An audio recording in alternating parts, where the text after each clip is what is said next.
really has been amazing to see how many people have already contributed to get the ball rolling this far, such that we have been able to build a building, and the amount that remains is a fraction of the whole. It's extraordinary to see that level of support. Yes, it belongs to all the people of the entire diocese, from one end of the diocese to the other. It is a project that has taken place here that the entire diocese does have to take ownership and participate in.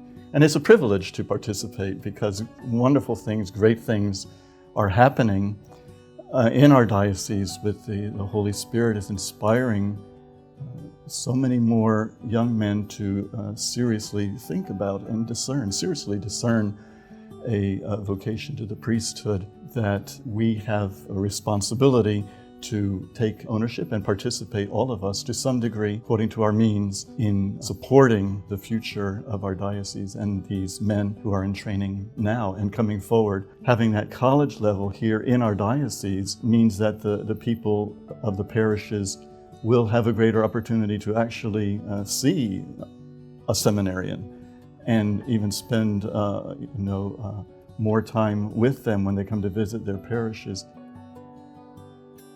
I like to think that every soul needs a body.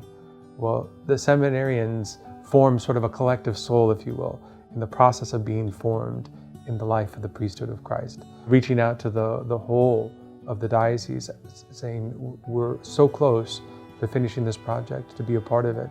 And I can't imagine that there would be any other response than generous and open hearts. It is a privilege because the Holy Spirit evidently is doing great things in our midst right here, which is not happening in other dioceses. As a sign of our gratitude to support the gift He's giving us, it is a privilege. For us here in the Diocese of Charlotte, at this moment in time, the entire diocese is being asked to help shoulder this responsibility to respond to the generosity of God by calling these men to the priesthood and to discern their vocations. And this is an opportunity for them to make a contribution that will live on for years and years to come into the future. We're the beneficiaries of those who've gone before us, and there will be future generations that will be grateful for the generation now that steps up and responds to the grace of God. There are so many people that have gone before us that are part of this larger gift that is unfolding in our midst. A priest once told me many years ago that the sign of a maturity of a diocese is when it can start producing its own native vocations to the priesthood.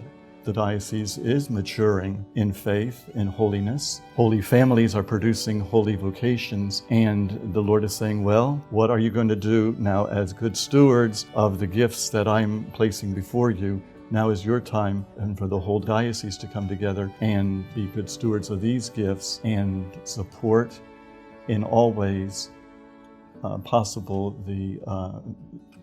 your time in history and take responsibility for this right now.